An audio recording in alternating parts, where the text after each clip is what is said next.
Sometimes if you have many sketch constraints, those icons kind of hiding your sketch entities, and your sketch is cluttered, and sometimes it's hard to pick things that are behind that constraint.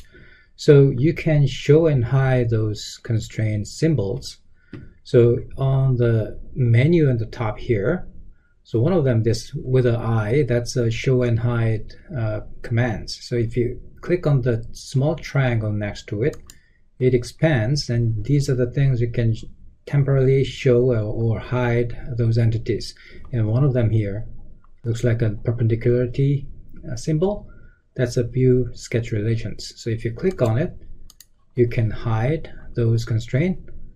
That's a toggle, so you can click on it, you can make them all visible again. Just use this button to show and hide those constraints.